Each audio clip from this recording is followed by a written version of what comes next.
Magkasama sina Agatha at Garrett sa buong durasyon ng party. Kahit minsan na hindi umalis sa tabi niya ang kanyang asawa at gustong-gusto naman yun ni Agatha. Sa ganoong pagkakataon lamang niya ito nahahawakan, nayayakap at nahahalikan. Sinusulit niya ang bawat sandali ng mga ganoong pagkakataon. For him, the occasion was just an avenue for her to showcase her excellent acting skills. But for her, this was the only time where she could show him how she truly felt about him. Tulad ng dati, napapansin niyang sadyang nagpapakalasing ito nang hindi nahahalata ni naman maliban sa kanya. Maging ang simpleng paggalaw ng mga mata nito ay napapansin niya. Nothing about him went past her. Kung maaari lamang ay hawakan niyang kamay ng orasan upang tumigil na iyon sa pagtakbo. She wished she could hold his hands forever.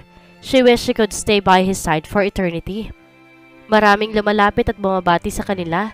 Karamihan ay mga kaibigan nito at family friend, at ang ilan naman ay business associates. He gladly introduced her to them. It was all just a part of the act, of course. She felt a bit cold na mapag-isa ulit sila. Akmang yayakapin niya ito nang lumapit sa kanila ang mag-ina nila. Agatha, come with us, anang mama niya. We want to introduce you to some of our new friends. Nakangiting dagdag ni Mommy Icy. Gusto kong ipagmalaki sa kanila maganda kong manugang. Bumaling siya kay Garrett. Nagbabanta ang tingin nito pero ngumiti ito at sinabing, Sure baby, don't worry about me. He gave her a quick smack on the lips. Nagkangitian sa isa't isa ang kanilang mga ina. Tulala pa rin si Agatha habang nakabrisyete sa magkabilang braso ang mama at mommy niya. She was introduced to several women. Karamihan ay kaedad o mas matanda pa sa dalawang ginang. Pagkalipas ng ilang minuto ay nagpaalam si Agatha saglit sa mga ito. Ang totoo, hahanapin niya si Garrett. Marahil ay nagpapakalunod na ito sa alak. Palingalingasin sa paligid na may magsalita sa likuran niya. Looking for her husband? She took her time in facing him. Kilala niya ang boses na iyon kahit hindi niya ito tingnan. It was Johan Villamonte. Kababata niya ito at maituturing na pinakamatalik na kaibigan. Have you seen him? Tanong ni Agatha rito. She managed to look into his eyes. Saw him a while ago, drinking himself to death. Masuyong hinagot sa nito ng tingin. You are as beautiful as ever, even though you look pale. She couldn't find the right words to say. How are you? He smiled broadly. The devastatingly devilish smile na kinababaliwan ng lahat ng mga babae. No woman ever survived his smile except her. Katulad pa rin ng dati, anito, matabang na ngumiti. Napayuko siya sa tinura nito. Na mag-angat ulit siya ng tingin dito, she had a genuine smile for him. You look good. Muli itong umisi. Yeah, but that's not enough for you. She felt uneasy. Johan, I know. Tumatawang putol nito sa kanya. I'm just kidding. Inilahad nito ang kamay sa kanya. Come on, let's dance. Nag-aatubiling tinitigan ni Agatha ang nakalahad na kamay nito. Hindi yun ang unang beses na mahahawakan niya ang kamay nito. They had been friends for the longest time. Magsasayaw lang tayo, please, for old time's sake. Nakikiusap ang tingin nito. She put her hand on his. Tila siya nakaramdam ng kapanatagan na maglapat ang mga kamay nila. It had been years since they last held each other's hands like that. She felt a familiar calmness. Ang init na dulot ng kamay nito ay tila balsamang humahaplos sa buong pagkatao niya. Para na niya itong kapatid. Well, on her part, yun ang nararamdaman niya. Wala siya ibang pinagkakatiwalaan gaya ng pagtitiwala niya rito. Sa halip na pumunta sa dance floor, nanatili lamang sila nakatayo roon habang magkahawa kamay. You can tell me all about it, Thea. Anito kapagwan. She saw fondness in his beautiful brown eyes. Ang palayo nito sa kanya. Walang ibang tumatawag sa kanya ng ganoon kundi ito lamang. She was about to speak when she heard Garrett's voice. Agatha! Gulat na binawi ni Agatha ang kamay niya at agad na lumingon kay Garrett. She saw fire in his eyes. Hindi rin niya alam kung paano lalapit dito. Clavel! Usal ni Johan. Naglakad palapit sa kanila ang kanyang asawa. Villamonte! Nagsukatan ng tingin ng dalawang lalaki. Walang sino man na nag-iiwas ang tingin. Hindi naman niya malaman kung paano magre-react nang hindi nakakakuha ng atensyon. Garrett, we were just... I am not asking for your explanation, Agatha. Hindi tumitingin sa kanyang wika nito. You have a nice sweet way of talking to your wife, Clavel. Naninikit ang mga matang sabi naman ni Johan. Wala kang pakialam kung paano ko kausapin ang asawa ko. Kitang-kita sa mukha ni Garrett ang labis sa pagpipigil nito ng galit. At tamang sinabi mo, Villamonte. Wife. My wife. Might as well get your own wife para hindi ka nakikiapid pa sa asawa na may asawa.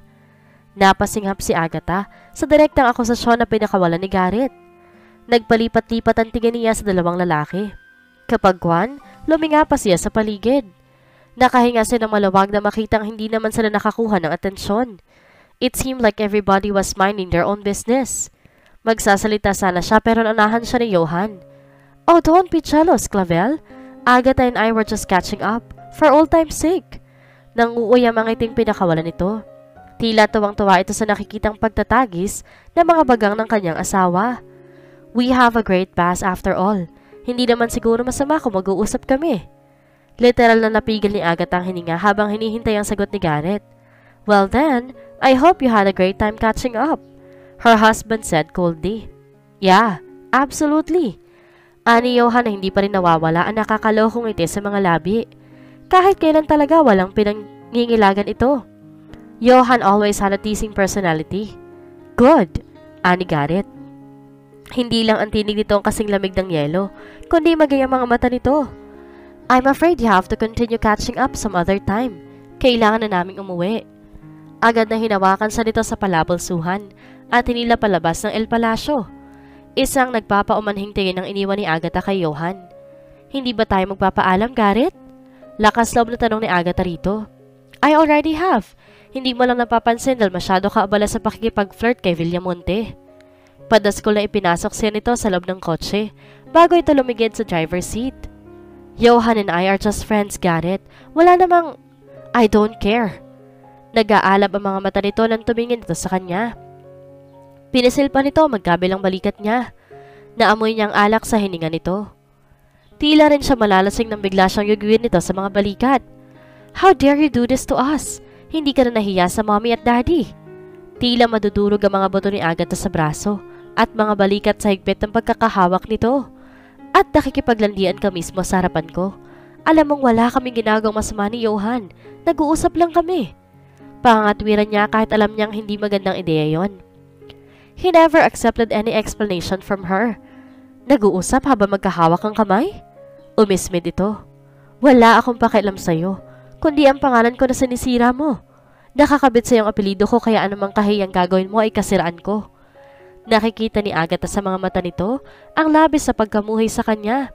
Yun ang dahilan kung bakit madalas ay hindi niya magawang tumingin ng diretso sa mga mata nito. Ayaw niyang makita sa mga iyon ang katotohanan. Sa kabila ng 3 taon na pagsisilbi niya rito, wala pa rin tong nararaman ni katiting na pagmamahal para sa kanya. Parang dinudurog ang puso ni Agatha sa napakasakit na katotohanan. The big problem was, she still had to look into his eyes as if her life depended on it. Kay Garrett nakadepende ang buong buhay niya, ang buong pagkatao niya. She existed because of him. Binitiwan na siya nito. Namasa ang mga pisngi ni Agatha ng mga luha. Umiiyak na pala siya na hindi niya namamalayan. He murmured something na hindi na niya gaanong naintindihan. Muli ay tila guning-guning nakita na naman niya ang tila remorse sa mga mata nito, ngunit agad din iyong nawala. It must be her imagination. Dali-daling pinahid niya mga luha niya. Ito naman ay pinaharurot ng kotse at di na nagsalita sa buong biyahe. She felt cold and empty. Hindi niya maiwasang magbalik tanaw sa nakaraan. Sa totoong dahilan ng pagkamuhi ni Garrett sa kanya. Umurong ka na sa kasal. Sabihin mong ayaw mo magpakasal sa akin dahil hindi mo ako mahal. Dahil yun naman ang totoo, hindi ba? Puno ng pagsusumama ang mga mata at tinig ni Garrett habang nakikiusap to sa kanya. Napalunok si Agatha bago sumagot. Hindi ko kayang saway ng parents ko, Garrett. Ang totoo sadyang nangingibabaw ang pag-ibig niya rito at ang kagustuhan niyang maikasal sila. That's bullshit. Puno ng galit at frustration ang anyo nito. You don't love me. I don't love you. What is the use of this marriage? May sakit na bumalatay sa dibdib ni Agatha. Gusto niyang magprotesta sa mga sinabi nito, ngunit alam niyang lalo lamang niya itong ikagagalit. Alam mong may fiancé na ako, si Geraldine. Hindi niya alam kung saan siya kumuha ng tapang upang sagutin na tingnan ito ng diretso sa mga mata. I cannot defy my parents. I cannot let them down. Gaya mo nagmamahal ay mahal ko rin sila. Can you let your parents down? Nakipagsukatan ito ng tingin sa kanya. Puno ng puot at pagkamuhi ang mga mata nito. I am not marrying you. Matigas sa sabi ni Garrett bago siya iniwan. He did everything to stop the wedding, pero hindi ito nagtagumpay dahil ang mga magulang pa rin ito ang nasunod kaya naikasal sila. Nilunod nito ang sarili sa alcohol sa mga unang linggo ng pagsasama nila. Lalong lumaya iyon na mabalitaan nitong namatay ang ex-girlfriend tong si Geraldine sa isang car accident. Ang kumalat na balita nag-suicide daw babae dahil sa pagpapakasal ni Garrett sa kanya. He was devastated because of what happened. Alam niyang siya ang sinisisi ni Garrett sa nangyari sa pinakamamahal na nobya nito. Dahil doon palagi itong umuwi na gumagapang sa kalasingan, ngunit may lakas pa rin to upang sumbatan at saktan siya. The first month of their marriage were hell, just as he promised, lalo sa mga panahong hindi niya kayang kontrolin ang labis sa galit. Isang 2:00 sa madaling araw, umuwi ito at lasing na lasing. Sinulubong niya ito sa may pintuan. Garrett! Tinangka niya itong hawakan ngunit tinabig nito ang kamay niya. My dear wife, you don't need to act like a good caring wife. Nobody is watching. Slurred na sabi nito. Pasuray na lumakad ito at tila matutumba, kaya pilit diniluhan niya ito. Pero dahil higit na malaki at mabigat ito kaysa sa kanya, hindi rin niya kayang alalayan ito. Sabay silang bumagsak sa carpet. Halos mapaigik si Agatha sa tindi ng bigat nito. Nasa ilalim siya nito at kahit anong tulak ang gawin niya ay hindi ito tuminag. Suddenly, she felt him kissing her neck. Tinulak niya ito ngunit di pa rin niya ito natinag. Garrett, please. Please what?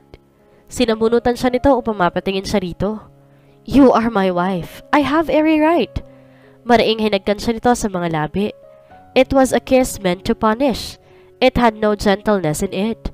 Maya-maya pa inulalasahan na niya ang sariling dugo sa mga labi niya. Garrett, maawa ka. Bumuka lang mga luha sa mga mata ni Agatha. Umismid ito. You are really a good actress. That is no use to me. I bought you. No, my parents bought you for me. Dahil mukha kang pera. You want money, right? Well, now you've got it. Hindi yan totoo, Garrett. Her tears started to fall. Tumigas ang anyo nito. Mukha kang pera. You are a first-class gold digger, Agatha Vermonte. At pasibasim na hinalikan siya nito sa mga labi. She used all her might and force to push him away. Tila hindi nito inaasahan ang ginawa niyang pagtulak kaya na-outbalance ito. She hurriedly stood up. Ang tangka ay tumakbo papanhik sa kwarto nila. Ngunit hindi pa siya nakakadalawang hakbang ay hinila siya nito sa paa. She fell down on the carpet. Impit na napasigaw si Agatha nang punitin nito ang pajama top niya.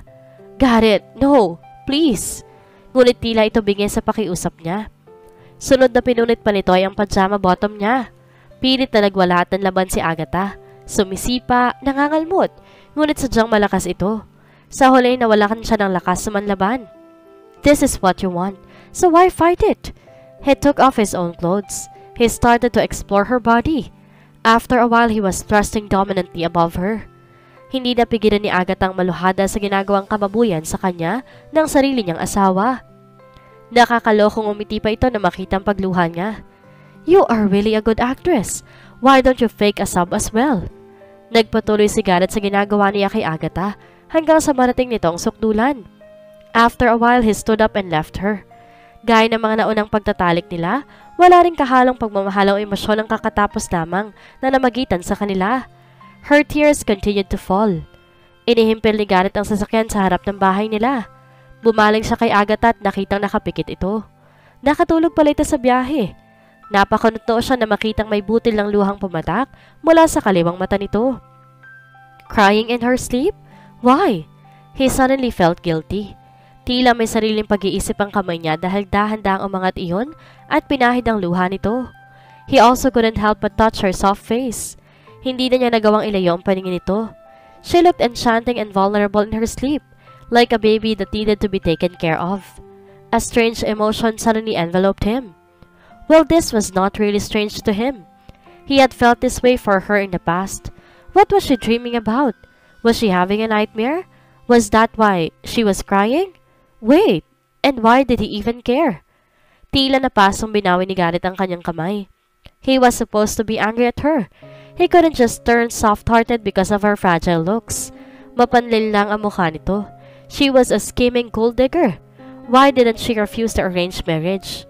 She even looked like she willingly agreed to their parents' plans. Ano pa ba ang magiging dahilan ng pagpayag nito, kundi ang pera ng pamilya niya? Oo nga, di naman to mahirap, ngunit hindi rin mayaman. At makapangyarihan ng pamilya nila. Ngunit tuwing titingnan niya ang mga mata nito, tila iyon nagbabad siya ng iba pang dahilan. Kung ano man iyon, ayaw niyang alamin. Ipinilig ni Garrett ang kanyang ulo ng palisin ang ibang bagay na nais pumasok sa isip niya. Focus, Garrett. Focus. Do not be fooled by her. Binuksan niya ang pinto ng kotse at umibis. Sinadya niyang pabalyang isara ang pinto upang magising si Agatha. Naalimpungatan si Agatha nang maramdaman niya ang malakas na pagsara ng pinto ng kotse. Dumilat siya at nakita si Garrett na papasok na sa loob ng bahay nila. Her cheeks wet with wet tears. Agad na pinahid niya ang kanyang mga luha at sumunod sa kanyang asawa. Alas 4 na madaling araw kaya siguradong tulog pa ang mga kasambahay. Narinig niyang may bahagyang ingay na nagbumula sa bar. Nagtungo siya roon. Gaya ng inaasahan niya, naroon si Garrett at nagpapakalunod sa alak. Nagkasya na lamang siya sa pagmamasid dito. He looked like a total mess. Nakasubsob ang mukha nito sa counter. Wala na sa tamang lugar ang necktie nito. Gayon din ang suit nito. His untamed hair even looked messier. Her heart went out to him. It always did. Hindi niya napigilan ang kanyang sarili at nilapitan ito. She could see half of his face. He looked so peaceful and serene. He was so near yet so far. Gustong-gusto niyang haplusin ang mukha nito ngunit nag-aalala siyang baka magising ito. Hindi niya alam kung gaano niya ito katagal na tinitigan. As if in a trance, she raised her hand to touch him, but he suddenly woke up. Nahigit ni Agatha ang kanyang hininga at ibinaba ang kanyang kamay sa tagiliran niya. She swallowed the lump on her throat. Matamang tinitigan siya nito. As usual, there was hate in his eyes. Napamulat siya nang hawakan siya nito sa baba at parasahan siyang patingalain ito. I'm glad. Tama yan. Matakot ka. That is the least you can do for trapping me into this marriage. Pagkatapos ay tinulak siya nito at pasuray-suray na naglakad palayo. Stupid as it seemed, nagmamadaling sinundan ni Agatha ito. Nag-aalala siyang baka mahulog ito sa hagdanan. Garrett! Napatakbo si Agatha rito upang daluhan ito na makitang tama nga ang hinala niya. She used all her strength to carry him upstairs to their bedroom. Akmang ihihiga na niya ito sa kama nang bigla siyang hilahin ito. She fell on top of him. She looked into his eyes and saw fire in them. But it was not the kind of fire she usually saw in his eyes. It was something like hunger. Kinabi siya nito sa batok at tinilikan sa mga labi. She froze. It was the first time he kissed her without any trace of violence or urgency. She could not react properly because of the shattering kiss. He kissed her passionately, coaxing her to respond. Ganoon na nga ang kanyang ginawa.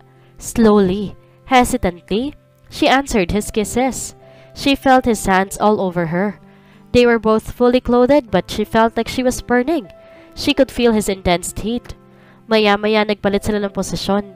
Ngayon, nasa ilalim na siya ng asawa. Hindi na niya halos na malayang nagawa na nitong tanggalin ang suot niyang gown. Meanwhile, naglakbay ang mga kamay ni Agatha at unti-unting tinanggal ang pagkakabotones ng suot na damit ni Garrett.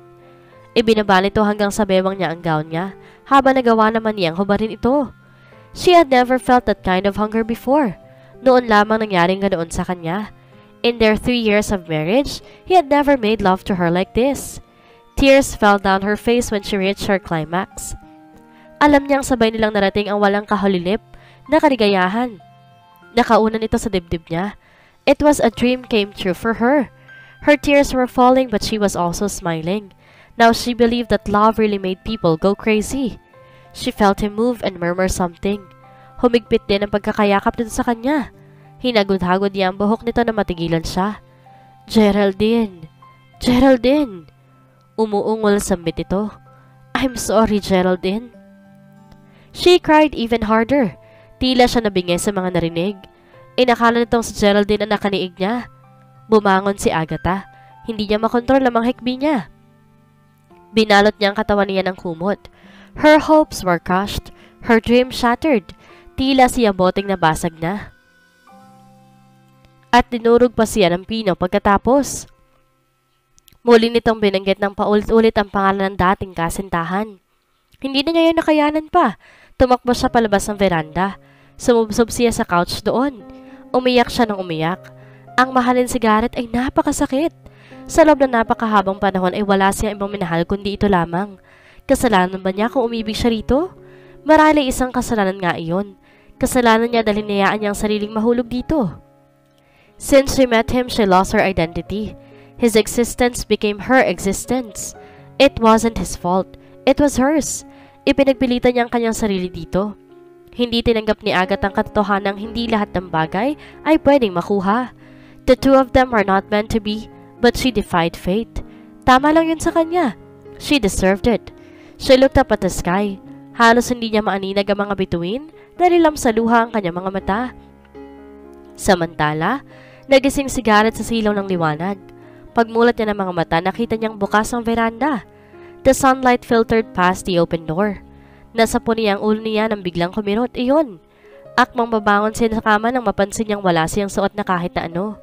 Tumayo siya at naghalongkat ang damit sa closet. Nang makita ng boxer short ay agad na sinuot niya iyon. Then he slowly walked towards the veranda. Dire-diretso siya sa barandilya at kumapit doon. He closed his eyes and felt the mixture of heat and cold. Lamig na dulot ng hangin at init na hatid ng sikat ng araw. It had been so long since he had a chance to do this. Ever since he got married. Nahaluan ng bahagyang iritasyon ng vehemence na nararamdaman niya. Nag-iba siya ng posisyon at sumandal sa barandilya. Natigilan siya sa nakita. Agatha laid on the wooden couch. Mukhang himbing na himbing ito sa pagtulog. Napakalutoo siya na mapansin ang itsura nito. A bedsheet was wrapped around her body. He doubled whether she wore anything underneath. Did something happen between them last night? As if in a trance, he walked towards her. Tumalungko siya sa harap nito. She looked so peaceful and so serene in her sleep. Hindi niya napigilan ang kanyang sarili. Hinawi niya ang ilang strand ng buhok na naligaw sa magandang mukha nito. She possessed the most innocent face he had ever seen in his whole life. Her lips were as red as the petal of a rose. Hindi niya naiwasang maalala nung unang beses na nakita niya ito. She was in the middle of a gathering. With her outstanding look, it was impossible for him not to notice her. The first time their eyes met, he felt something awkward. Ito ang naunang nagbabalang tingin. Hindi na uli niya ito nakita ng gabing iyon. Nagbigayon sa kanya ng bahagyang panghihinayang. At their next meeting, he got a chance to kiss her hand. He had that awkward feeling again. He was sure it was an attraction he felt because he had Geraldine at that time. Hindi rin niya alam kung bakit niya nakakalimutan ang pangyayaring iyon. They were introduced to each other by his parents.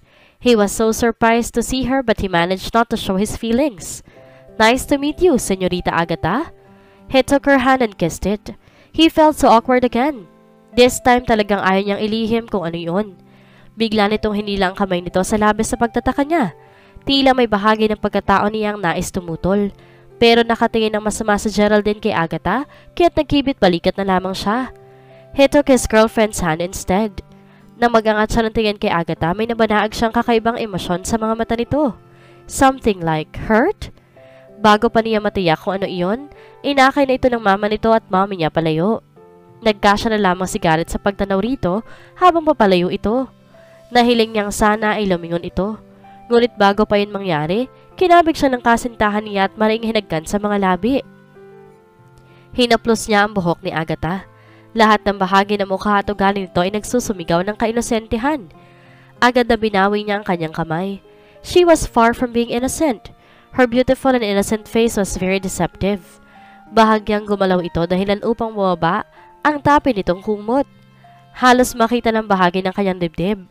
Galit, frustration, desire. Sabay-sabay na naramdaman niya ang mga iyon. Sa kabila ng galit niya, hindi rin niya napigil ang sariling katawan. The desire he felt for her was so overpowering. Tulad na lang na naramdaman niya ngayon. The desire to kiss her was almost painful. She moved again. This time talagang bumaba na ng husto ang kumot na nakatapi rito at tuluyan ang bumungad sa kanya ang kabuuan ng dibdib nito. He groaned inwardly. Hinawakan niyang kumot upang itaas iyon. Sa bahaging iyon, ito nagmulat ng mga mata. Agad binitiwan niya ang kumot. Daklot ang kumot, sumiksik to sa dulo ng couch. Isa pa yon sa mga labas na kinagagalit niya. Palaging punong-puno ng kalituhan ang mga mata nito at tila hindi nito malaman kung ano ang sasabihin. Tila namamaga rin ang mga mata nito. Did she cry last night? Why in the hell did he care about it anyway? Wala siyang pakialam kung umiyak man ito na isang drum. Heck, He couldn't get all soft-hearted with this woman. Not now, not ever. Don't you know what time it is? Pinagbagsik niya ang tinig at mukha niya. Tila hindi ito makaapuhap ng sasabihin. Oras na para maghanda ka ng almusal. Oras na para gawin mo ang mga dapat mong gawin. Pasinghal na sabi ni Garrett upang mapagtakpan ang mga damdaming bumangon sa puso niya. Tila natauhang napatayo naman si Agatha. Halos sumipad ito papasok sa loob ng kwarto. Naiwan siyang natitigilan. 2 months later, napakapit ng marain si Agatha sa balustre ng hagdan. Nahihilo siya tila hinahalukay ang kanyang sikmura. Binitawan niyang hawak na pamunas at tumakbo patungo sa banyo. Muntik pa niyang mabunggo si Yaya Marta na papasok naman sa sala. Paluhod na sumubsob siya sa toilet bowl at doon nagduduwal. Kape lamang inalmusal niya kaya hirap na siyang sumuka. Maasim ang kanyang panlasa. Ilang saglit din siyang nakalupasay sa tile floor bago siya dahan-dahang tumayo. Lumapit siya sa lababo at nagmumug at naghilamos siya. Kapag kwan, kumuha siya ng towel at nagpulas sa mukha. Paglabas ng banyo ay nasalubong niya si Yaya Marta. Ano nangyari, Agatha? Nahilo po ako, Yaya. Sagot niya. Ayos ka na ba? Sinalat nito ang noo niya. Naduwal po ako eh. Di ko nga po alam kung bakit bigla na lang ako nakaramdam ng paghihilo at pagkaduwal. Saglit na napaisip ito. Ano bang kinain mo? Umiling siya. Uminom lamang po ako ng isang tasang kape. Nahilo at nagduwal ka ng ganito kaaga? Tumikhim ito tumingin ng diretso sa kanya. Dumating na ang buwan ng dalaw mong iha? She froze. Come to think of it, she did not have her period that month. In fact, her period was 2 weeks late. Could it be possible that she? Happiness began to fill her heart. Kung totoo nga nagdadalang tao siya, isa yung napakagandang balita. She went to the sala and picked up the phone. She was going to call her mother. Malayo pa ang sasakyan ni Garrett. Tanaw na niya ang mga sasakyan nakaparada sa labas ng bahay nila. Inihimpal niya ang black Subaru niya sa likod ng gray Hummer H2 ng mga magulang niya. Pagkabihis niya at nasasakyan, tuloy-tuloy na siyang pumasok sa loob ng bahay. Agad sinalubong siya ng kanyang ina. Napakulot noon naman si Garrett. What was her mother doing in his house? Gabing-gabi na. Lalo siya naguluhan na makita rin sa salang daddy niya, maging ang mama at ang papa ni Agatha. May problema ba? He asked, addressing no one in particular. Nakayoko si Agatha, tila sinasadyang wag siyang tingnan. Nilapitan siya ng mama niya at mahigpit na hinawakan ng mga kamay niya. Iho! Tila sadyang ibiniti nito ang kung namang dapat na sasabihin sa kanya. Mom, Dad, I don't understand. Your wife is pregnant, his mom said, cutting him off. He froze as realization dawned upon him. Gulat na napatingin si Garrett kay Agatha. Nakatingin din ito sa kanya, her eyes full of worry. You've made me the happiest old man in the world, son. Anang papa ni Agatha. Tumayo ito at niyakap siya. Huwag mo namang suluhin ng kasiyahan, kumpadre. Kami pa rin ay maligayang maligaya. Pakli ng kanyang ama. Congratulations, iho. Bati ng mama ni Agatha. Tulala pa rin siya at di makahumas sa mga nangyayari. Kahit nang hilaan siya ng mama niya papunta sa komedor, hindi pa rin niya alam kung paano magre-react. Everybody was so happy and excited and he couldn't do anything but to go with the flow. Maraming pagkaing nakahanda sa mesa. Magkatabi sila ni Agatha ngunit di sila nag-uusap. Tila naman hindi yun napansin ng mga magulang nila na abalang-abala sa pag-uusap. Pagkatapos kumain, lumipat sila sa entertainment room. Napagpa siya ng mga magulang nilang sa bahay na magpalipas ng gabi. That only meant he could not sleep in the library tonight. Naunang magpaalam si Agatha na aakyat sa kanilang silid. Agad pinayagan naman niya ito dahil sa kalagayan nito. Bawal daw mapuyat ang mga buntis. Maya-maya pa'y pumanhik na rin ang mga magulang at in-laws niya. Ilang saglit pa'y napagpasya na rin niyang umakyat. He slowly opened the door of the master's bedroom. Pagpasok niya, nakita niyang nakahiga na sa kama si Agatha. Nakatagilid ito sa pinto kaya hindi nito nakita ang pagpasok niya. Nakakumot ito hanggang leeg nito. Tulog na marahil to. He still didn't know what to say. Hindi niya alam kung ano ba dapat ang maging reaksyon niya sa kaalamang magiging tatay na siya. He was going to have a child with his unwanted wife. Gayunman ay nakaramdam siya ng kaligayahan sa kaalamang magiging tatay na siya. He couldn't believe that it would be possible to be happy and confused at the same time. Ngayong may anak na sila, makatwiran pa bang kamuhian niya si Agatha? Litong-lito si Garrett. Nagbalit siya ng damit panligo at bitbit ang towel ay nagtungo siya sa swimming pool. Nagdive siya sa tubig at pabalik-balik na lumangoy. He tried so hard to tire himself out but to no avail. Nang umahon siya ng tubig, malabo pa rin ang pag-iisip niya. Ayaw niyang i-assess sa mga nararamdaman niya dahil natatakot siya sa maaari niyang matuklasan. Nagpuna siya ng katawan at muling bumalik sa loob ng kabahayan. Natigilan siya na makita ang mami niya na nakaupo sa sala. "Hindi ka makatulog?" Tanong nito sa kanya. "Marami lang ako iniisip, Mom." Useless kung magsisinungaling siya rito. Si Agatha ba? Hindi niya alam kung paano sasagutin ang tanong nito. He remained silent and sat on the carpeted floor. "Natutuwa talaga ako, iho, at magkakanak na kayo ni Agatha." His mother sighed. "Alam kong hindi mo magagawang tanggapin sa sarili mo si Agatha bilang asawa. Alam ko rin galit ka sa ginawa naming pagpipilit sa'yo ng daddy mo na pakasalan siya." "Mom, let's not talk about it." He wanted to avoid the topic.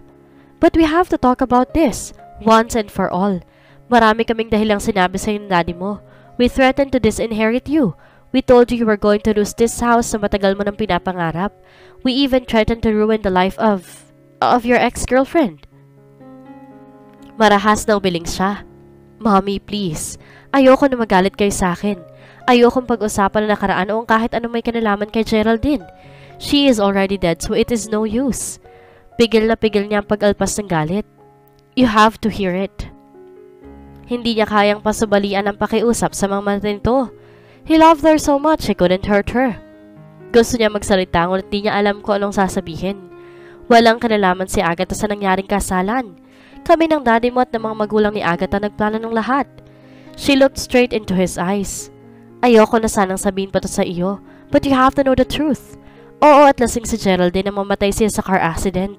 Lasing siya pero hindi dahil nagluluksa siya sa ginawa mong pagpapakasal sa isang babae. Lasing siya dahil nagdiriwang siya sa tagumpay ng annulment case ng lover niya." His face grew pale. "Mom, if you are telling just us too, her lover was Alexander de la Merced." Tila bombang sumabog yun sa harap niya. His uncle Alexander was Geraldine's lover? He shook his head in disbelief. "Yes, son.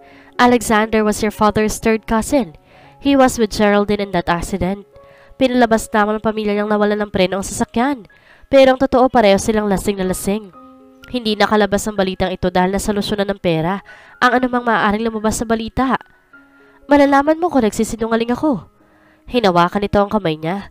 "She was having a relationship with Alexander while she was still with you. Matagal na naming alam ng papa mo kung anong uri ng pagkataong meron siya. Nakita naming seryoso ka sa kanya kaya nagdesisyon kaming ipakasal ka kay Agatha. Kahit alam namin ng papa mo na ayaw mo na dinidiktahan, pinilit pa rin namin sa iyong pagpapakasal kay Agatha. At di yun dahil sa merging sa mga negosyo ng pamilya natin. I chose her for you not just because she is beautiful, rich, and educated, but because she also loves you." He stopped breathing. Did he hear it right? Unang kita ko pa lang kay Agatha, alam kong mabuti siyang babae. Kung binigyan mo lang sana ng pagkakataon ng sarili mong kilalanin siya, sigurado magugustuhan mo siya. Walang dudang matututunan mo siyang mahalin. His mother paused and smiled at tila ba may naalalang nakakatawa. "She loves you. Maswerte ka at siyang asawa mo." Agatha slowly opened her eyes. Pumapasok ang sikat ng araw sa pinto ng veranda. Tinignan niya ang alarm clock sa bedside table. It was already 6 in the morning. Bumaling siya sa kaliwa niya at nakitang natutulog pa si Garrett. Mahigit 4 na buwan ang dinadala niya sa kanyang sinapupunan. Mula na mabuntis siya, nagkaroon na ng bahagyang pagbabago sa pagsasama nilang mag-asawa. Medyo nagmellow si Garrett. He treated her way better than before. Hindi siya nito sinisinghalan o pinagsasalitaan na masasakit. Hindi na rin siya nito inuutusan ng kung ano-ano. Pero yun ay dahil bibihira na lang siyang kausapin nito. Minsan naiisip niyang mas mabuti pa ang dati. Kahit palagi itong galit, kinakausap naman siya nito. Gayunman, labis na natutuwa siya dahil hindi niya na nakikita ang pagkamuhi sa mga mata nito. Yes, there was still no emotion, but at least the hate was gone.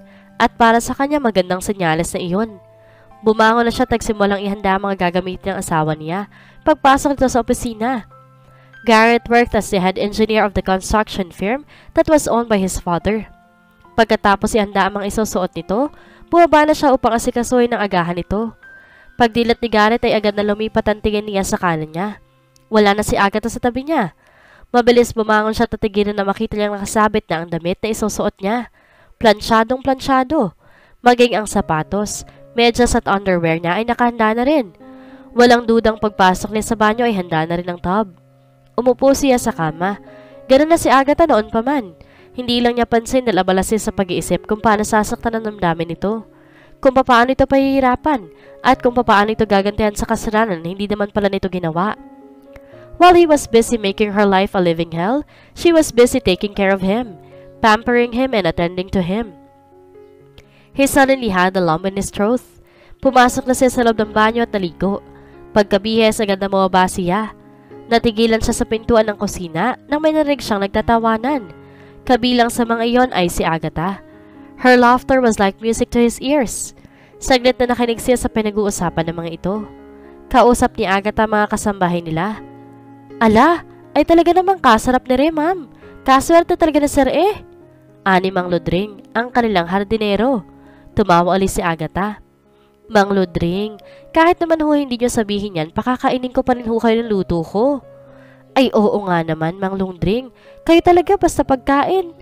Pakli ng isa sa mga kasambahay. Alay, totoo la. Ang sinasabi ko, masarap talaga. Sige na, Manong Ludring.